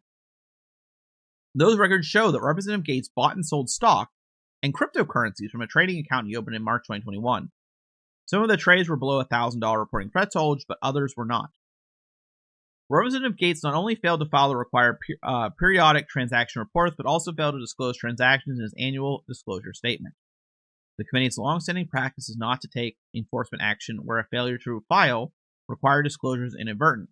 Because of his lack of cooperation, the committee was unable to determine the reason the transactions were not disclosed. The committee reminded Representative Gaetz of his duty of diligence and candor to the committee.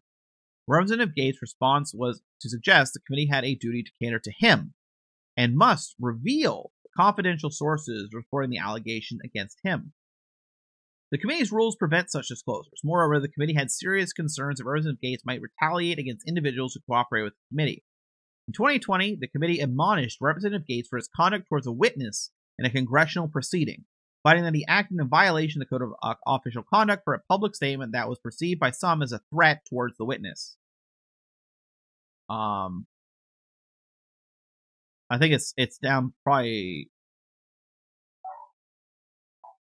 Oh, dogs are loud. Such little respect for the internal discipline of the House that the respondent would invade in questioning rather than maintaining that to a fact gathering good faith. No, it's probably down below. In that matter, the committee did not find sufficient evidence to conclude that Representative Gaetz had the requisite criminal intent and know that he had expressed regret for his conduct. In contrast, the current matter, there is sufficient evidence of Representative Gaetz' intent to derail the investigation. The committee determined that Representative Gaetz' attempt to mislead and deter the committee from investigating him implicated federal criminal laws related to false statements and obstruction to Congress. Even if Representative Gaetz' obstructive conduct in this investigation did not rise to the level of a criminal violation, it was certainly inconsistent with the requirement that members act in a manner that reflects credibility upon the House in violation of the House Rule Clause 1. Conclusion.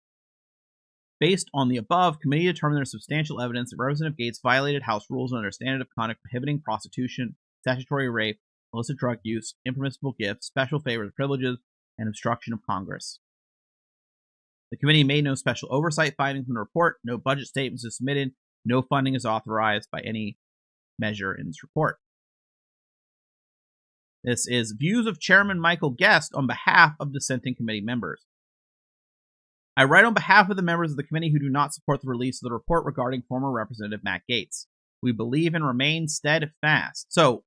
We believe and remain steadfast in the position that the House Committee on Ethics lost jurisdiction to release the public substantive work product regarding Matt Gaetz after his resignation from the House on November 14, 2024.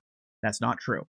It's happened many times in the past that these investigations have been released, and obviously he was attempting to become the Attorney General of the United States. He is still scheduled to become a member of the House right now in January. He won an election, okay? They have jurisdiction. That's not a question. Of course, this is very damning to not only Matt Gaetz, but Trump picked him for AG. How bad are Trump's picks? They're doing this to try to protect Trump. And also because this will probably be a nice little favor to Trump. Hey, wink, wink, nudge, nudge, we can hide things. Well, we do not challenge the committee's findings, so they're saying it's all true. Think of that. They're saying this is all true, also trying to hide it. We take great exception that the majority deviated from the committee's well-established standards and voted to release a report on an individual no longer under the committee's jurisdiction, an action the committee has not taken since 2006. So it has happened plenty. Okay. We're not like, he's acting like 2006 is the 1800s, right? House rules give the committee jurisdiction over current members, officers, and employees of the House. Consent with these rules when a member is under investigation by the committee leaves the House. The committee's standards practice to close the investigation, make no further statement on its findings. We do not believe the House rules authorize the committee to continue and expand its jurisdiction as it sees fit. Any precedent to the contrary is extremely rare, so there is precedent. Inconsistent with the rules and outweighed by the vast majority of matters, their opinion, too numerous to list, for which the committee took no material action after losing jurisdiction. Representative Gaetz resigned from Congress, withdrew from consideration to serve in the next administration. That is not true. He's literally talking about serving in the next administration just like 2 days ago. That is not true. He posted it on Twitter. And there's no way, from my understanding, for him to legally refuse to be seated until it gets to the time of being seated. He can't preemptively do that under the law, from my understanding. And declared that he would not seek to be seated in the 119th Congress. The decision to publish a report after his resignation breaks from the committee's long-standing practice, opens the committee to undue criticism, and will be viewed by some as an attempt to weaponize the committee's process. Matt Gaetz claimed it was weaponization to investigate this because there was nothing to it, but you yourself are saying it's real. Stop using the word weaponization when it's not real. You're devaluing it if it ever is done. The neighbor's dog is so loud. We believe that operating outside the jurisdictional bounds set forth by House rules and committee standards, especially when public disclosures.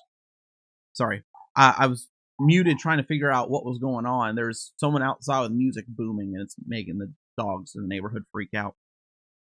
We believe that operating outside the jurisdictional bounds set forth by House rules and committee standards, especially when making public disclosures, is a dangerous departure with potentially catastrophic consequences. Finally, we join the views of the committee expressed in its December 23, 2014 public statement addressing the significant and unusual amount of public reporting of the committee's review of this matter, expressed by the committee to the extent that any of the public reporting on this matter came from unauthorized disclosures of confidential committee information. We strongly condemn such unauthorized disclosures, which are damaging and harmful to the committee's work. And with that, we have even more exhibits to look through. There's some text messages. Hey, so the guys wanted me to share that they are a little limited in their cash flow this weekend. So they don't want you guys to blow off work or anything to hang with them. LOL, Matt was like, it could be more of a customer appreciation week, LOL. They'd probably send you guys a little bit, but yeah, just wanted to pass along the message. Finally got it. I'm coming for a little bit, but I'll be there longer tomorrow. Hell yes, babes. Hey, on your drive back through, would you guys mind picking me up?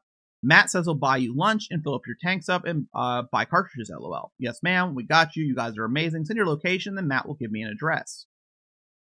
Y'all have any rolls? Matt wants some. I do not. Mood hoops.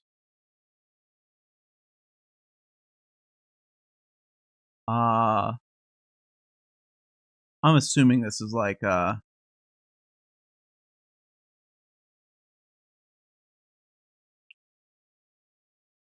I'm assuming this is like a thing a drug thing.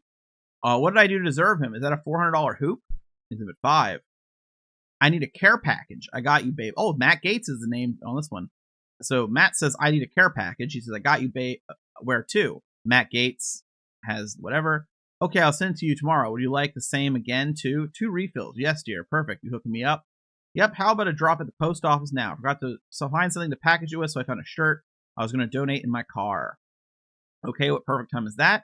Kind of unpredictable based on results, but like 7, I'd love to have the benefit of your company at the hotel. Okay, well, I'm flexible, so just keep me updated tomorrow. I'll plan on being ready around that time. Which hotel? Rosen Shingle. That's where we're staying. Perfect. Can you bring a full complement of party favors? Also, let's talk wardrobe. I can try my best, LOL. Do you have a cute black dress? Plain black. Maybe not. I'll have to look. Black dress I have might be too short for the occasion. Yeah, it can't be too short. But sexy def okay. Okay, I'll make sure it's classy enough. I have confidence. And then we have a heart. Matt Gaetz responds with a fist bump, I believe a dollar. Is that the dollar sign eye emoji thing? Fire and heart. And then they have tongue sticking out. I lost that little gold ring on the pen. I feel like it's important to tell you. See you at 7. Matt Gaetz. Isn't San Francisco amazing?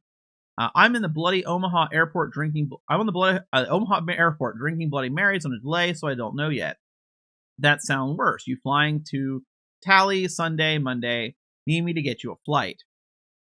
All my stuff is on the plane, and I got off to walk around, and now it's delayed 2 hours, and I have no stuff. My flight lands in Tally at 5 p.m. Monday. Could have been worse. Could have taken an Ambien anticipating the flight, but for the delay, I have, and I'll go straight to hang with you. That's awesome. Matt Gaetz says, free tonight in Orlando? I'm in Iceland, back Thursday. Boo, have fun. Heart will do. You too. I need cartridges. Okay, I'll get you when I'm back. Will you be in Orlando? No Thursday, but yes, Saturday. Okay, perfect. Hey, Matt, would I be able to ask you guys a huge favor? Also, I'm back home and have refill for you. How can I help? So I have to register for this online class by the 4th in order to have my timing in line for my PA applications, but it's super expensive class. I can't get any financial aid or loans for this class, specifically because it's a weird non-degree thing at a weird school. I hate having to ask for help, honestly, but anyone in this world I feel comfortable asking, it's you. How much is it? The class is $1,500. When is it due? By the 4th of October. On it. You're the best human to walk the earth. Don't forget it. She says hi. 15 minutes, 15 away from their house. Damn. Why damn? That's far. I leave at 6:30 a.m. I'll have a check for you. I'll be back Wednesday. You around Wednesday afternoon? Oh, you have to work at 5 a.m. also tomorrow. Wednesday back, and Wednesday I work until like 6s. This is all difficult news. How long are you here later this week? Morning. Perhaps you got to get a few things done. My work days don't end super early. Winky face. Okay, I'll come like a little after 9. Work hard, party hard. We'll stay in touch. Joel wants to know if you have vitamins. I do not, unfortunately. I will relay. 9 or after works. We'll let you know when I get room number. I too am in Orlando, and I want that. I'm free today before 5. It appears to be a picture of something up there. That's such got great news. Got cartridges, got blank. Yes, only 1 cart and 1 blank. Ha ha. Come to Lake Marriott with both. See you in an hour. I'll be there. Love you. Hey, boo. So I somehow literally left all my cash at home, and my bank has like $1 in it, and my dumbass accepted your Venmo, not as instant, and won't process until Monday. Would you be able to send it again, and then I can send it back to you, and it processes in a few days? I'd ask because it's 100% my fault, but I don't want to make blank pay for everything for me this weekend. Of course, you're an angel. I'll return to you Monday. Done. My name is on the room, right? Yes, love. Can you add 2 bottles of white wine to that list? No, I don't have a pen. You have a congressman's memory, though. You got to hook up blank, always. You're sending it to her? I can send it by tomorrow and give her a tracking number. Yes, love, overnight. Okay. Exhibit 6. To Matt Gaetz. Hey, any interest in flying on a private plane to the Keys, May 1921? Yeah, is that a weekend? Yep. 2 guys, 4 girls. Very high quality adventurous trip. The Keys are fun. Yeah, I'm in. Fantastic. As is true with all time you spend with me, it'd be fun and very chill. Awesome. You have a passport? Yeah. And this is the booking, I guess. Looks like. Oh, God. Flight info. Let me zoom out here. Girls, go book this flight. Text me the total amount, and I'll Venmo you the total. Get you home in plenty of time. So flying to Newark and out of New York? Warm. What else do you suggest for attire? For the show, be classy, right? Yes, warm. We get out of the show at 11. Then we're going to hit up a swanky New York City music lounge. Blank finding. Then the real fun begins. Who can help with party favors? I am beyond excited. I'm bad at finding party favors, lol. Blank. Blank is a party favor mecca. Blank, that sounds like an awesome place. Music lounge, so groovy. So when we land tomorrow, will you be there? I will. When do you land? 10 a.m. Where will you be? First show I host starts at 11 a.m. I'll put your name on my room at the Marriott Marquise in New Times Square. We can drop our bags there. Are we coming to watch you, or just explore until you're free? Are you able to bring cartridges? I would say go drop your stuff off. You can come to the shows I am doing after the first one. I have none unless my dude can deliver to me tonight. Blank, that is very bad news. I think I have some edibles. That's about it. Yeah, he's been out. He just said he might be able to get some more tonight, but I'm sure I'll bring the one that's on my battery so we can at least smoke while we're there. You have each received $250 today for Ubers and other travel-related expenses. I can't wait to see you. Thanks, babe. Do you have an extra ring? Matt took mine. Thanks so much. I have an extra. Good. Thank you. So excited. Oh, God.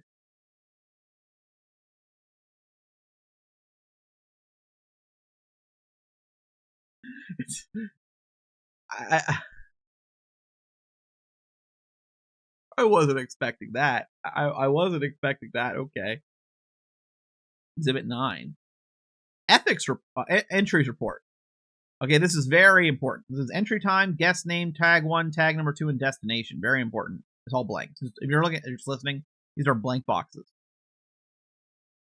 A lot of blank boxes. Oh, there's some that aren't. Door work. Oh, these are entries to that party that Doorworth says he didn't go to, I think. I think that's the date. To the community. More blank pages, and it's done. 10. What is this?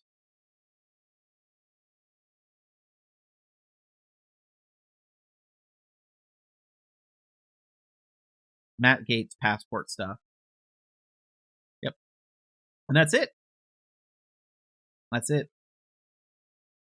That is the Matt Gaetz ethics report.